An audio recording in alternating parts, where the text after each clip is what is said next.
Welcome back to Computer Science classes.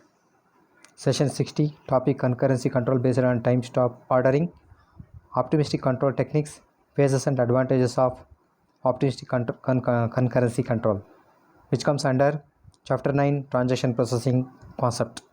So first, something about concurrency control based on time stamp ordering. So what is meant by concurrency control on time stamp ordering? The most common used concurrency protocol is time stamp order based protocol. This protocol uses either system time or logical counter to be used as a timestamp. So the most commonly used concurrency protocol is timestamp based protocol. This protocol uses either system time or logical counter to be used as timestamp. Okay, fine. So the most commonly timestamp. So lock-based protocols manage order between conflicting pairs among the transaction at the time of execution, whereas timestamp-based protocols start working as soon as transaction is created. Every transaction has a timestamp associated with it and the ordering is determined by the age of transaction. A transaction created at 002 clock time would be older than all other transactions which come after it. For example, any transaction by entering the system at 004 is 2 seconds younger and priority may be given to the older one.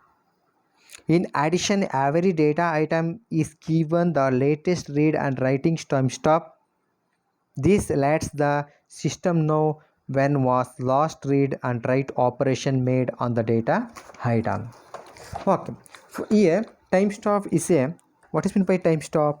So timestamp is a unique identifier. Timestamp is a unique identifier created by the DBMS to identify transaction. Timestamp is a unique identifier created by the DBMS to identify transaction. Oh, fine. So timestamp values are assigned in the order in which the transactions are submitted to the system. Timestamp values are assigned in the order in which the transactions are submitted to the system. A timestamp can be thought of as the transaction start time.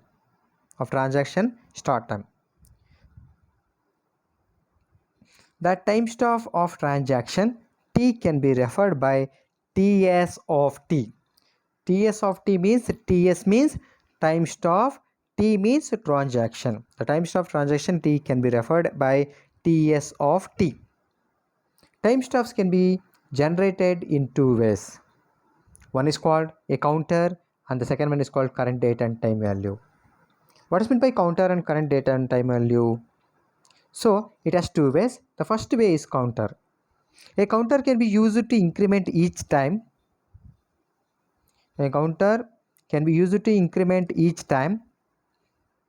Its value is assigned to a transaction. The transaction timestamps are numbered 1, 2, 3. The system periodically must reset the counter to 0 when number of transactions are executing for some short period of time, since there will be some maximum value for the counter. So another method is to implement timestamps using the current date and time value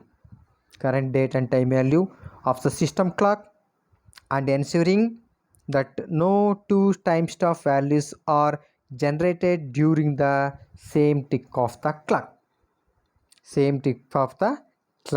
That is called as the two ways of timestamp. So actually, timestamp is a unique identifier created by the DBMS to identify a transaction. It has two ways. The one is called counter and the second one is called current date time value. So counters can be used to increment each time its value is assigned to a transaction or current data time of the system clock and ensuring that no two timestamp values are generating during the same tick of the clock. So what is meant by timestamp ordering protocol? This is very important here. So here the timestamp ordering protocol ensures serializability among transactions in their conflicting read and write operation. So here the timestamp ordering protocol ensures serializability among transactions in their conflicting read and write operations. In serializability schedule, transactions are ordered according to their timestamp values. In serializability schedule, transactions are ordered according to their timestamp values. This is called timestamp ordering is nothing but TO. Timestamp ordering is nothing but TO. So actually the reliability among the transactions. This is the responsibility of the protocol system that the conflicting pair of tasks should be executed according to the timestamp values of the transaction, according to timestamp value of the transactions. So here the timestamp ordering algorithm, ordering algorithm should ensure that for each item accessed by conflicting operations in the schedule, the timestamp ordering algorithm should ensure that for each item accessed by conflicting operation in the schedule, the order in which the item is accessed each item is accessed does not violate the serializability order. For this, the algorithm associated with each database item X to stamp is nothing but timestamp is nothing but TS values. TS values.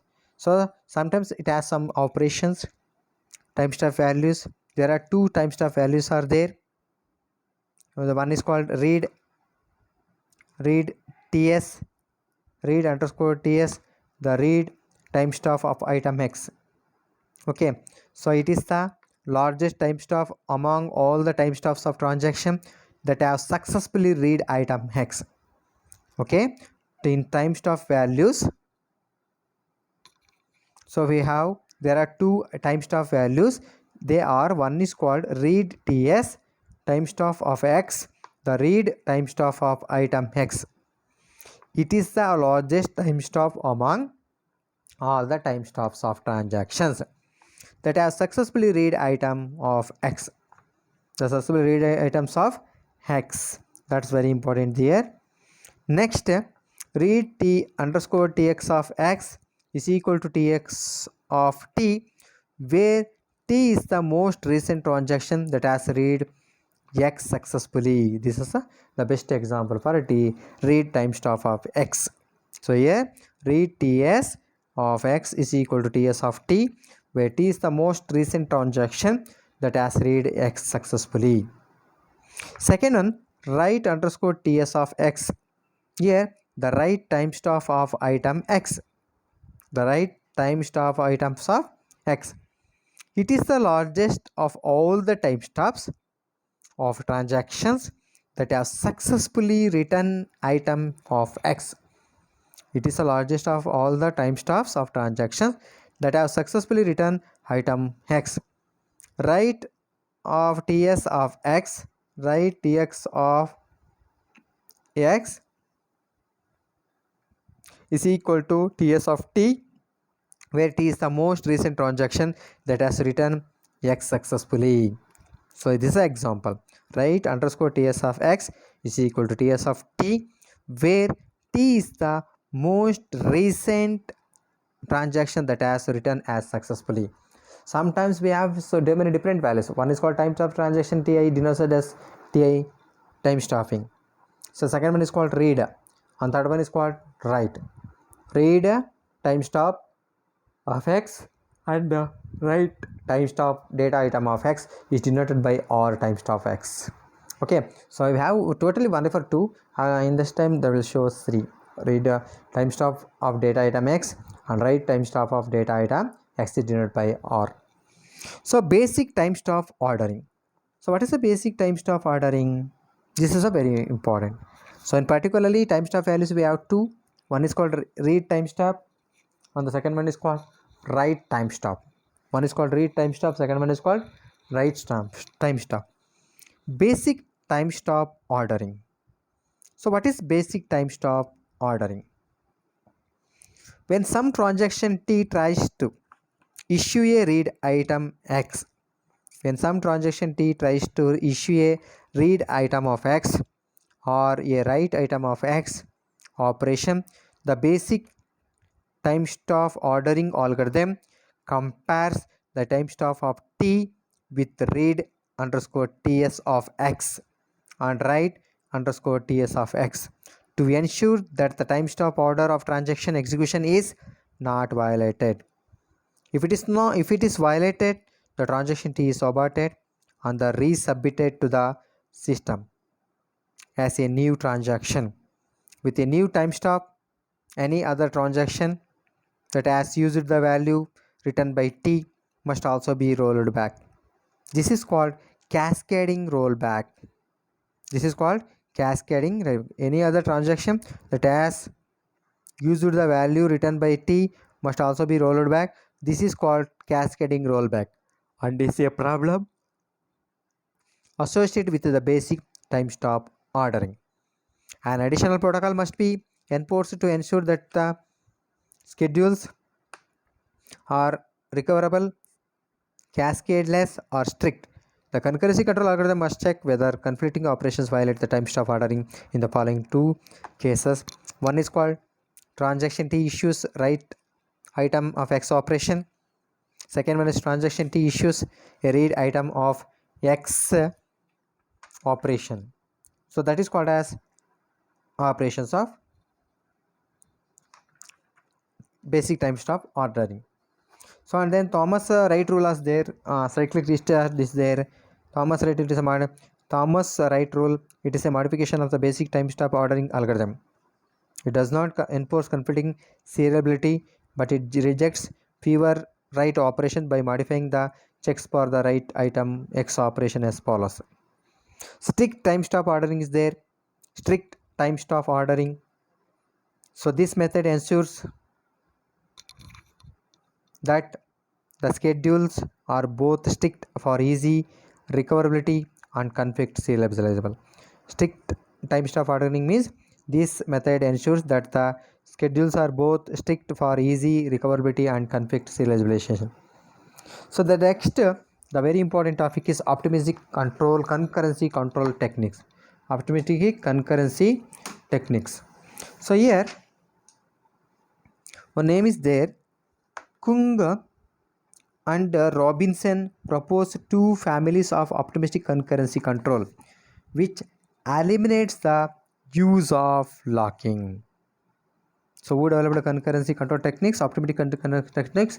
So developed by Kung and Robinson propose two families of optimistic concurrency control, which eliminates the use of locking. Since reading a value or a pointer from the node can never cause a loss of integrity. Reads are completely unrestricted. Transactions consist of three phases. The one is called read phase. Second one is called validation phase, and third one is called write phase. Read phase, validation phase, write phase. So here all writes takes place on local copies of the object to be modified. All the writes takes place on local copies of the object is to be modified. It is also referred to as the working phase. It's also referred as working phase. Each transaction has tentative version of each of the object, that is updates. So working phase, each transaction has a tentative version of each of the object, that is updates. So read operations are performed immediately. Two records are kept of the object accessed within the transaction, a read set and a write set. If validation succeeds, then the transaction enters the write phase. After write phase, all return values becomes global. When a transaction completes, it will request its validation and write phases via transaction end call. Second one, validation phase. The step in which it is determined that the transaction will not cause a loss of integrity. It uses particularly strong form of validation. This is especially important with long running transactions. Method uses an overqualified update scheme to test whether the underlying data source has been updated by another transaction. Since the beginning of the current transaction, Kung and Robinson employ serial equivalence for verifying the correctness of concurrent execution of transaction because they were developed concurrency control techniques. The third phase is write phase. Copies are made global. Write operations or record the new values of the object as tentative values. Writes are severely restricted. Writes are always severely restricted. That is called as write phase. Okay, so we have three phases. One is called read phase, write phase, and third one is called write phase. Okay, read phase, validation phase, write phase. And using locks for concurrency control is in indexes is there. Two-phase locking can also be applied to indexes where the nodes of an index correspond to the disk pages. However, holding locks and index pages until the shrinking phase of 2PL would cause an unique amount of transaction blocking. This is because searching an index always starts at the root. So if a transaction wants to insert a record, the root would be locked in an exclusive mode. So all other conflicting lock requests for the index must wait until the transaction enters its shrinking phase. This blocks all other transactions from accessing the index. So in practice, other approaches to locking an index must be used. The tree structure of the index can be taken advantage of then developing a concurrency control scheme. For example, when an index searching is being executed, a path in the tree is traversed from the root to a leaf because the root is the topmost node and leaf is the bottom node. Once a lower level node in the path has been accessed, the higher level nodes in that path will not be used again. So once a read lock on a child node is obtained, the lock on the parent can be released. Second, when an insertion is being applied to a leaf node, then the specific leaf node must be locked in exclusive mode. However, if that node is not full, the insertion will not cause changes a higher level index node, which implies that they need not locking exclusively. Okay, so this is called as using locks for concurrency control in indexes. So in the last final one is called advantages of optimistic control. So what are the advantages of optimistic concurrency control? This is a very important advantage of optimistic concurrency control. So one is called it is a deadlock free. So it is one of the advantages, it is deadlock free. Okay, so automatically the deadlock is not entered into optimistic concurrency control. Second one, avoids any time consuming node locking scenarios. So avoid time consuming means avoid any time consuming node locked scenarios. Third one, if the transaction become query dominant,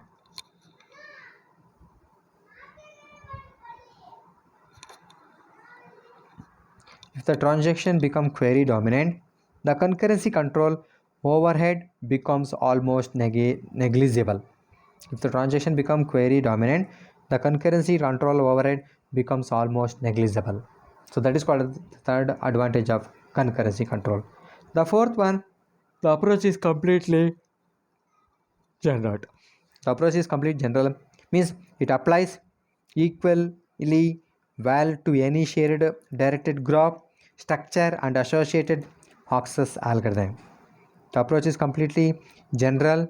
It applies equally well to any shared directed graph structure and associated Oxford's algorithm. So these are the four advantages of optimistic control.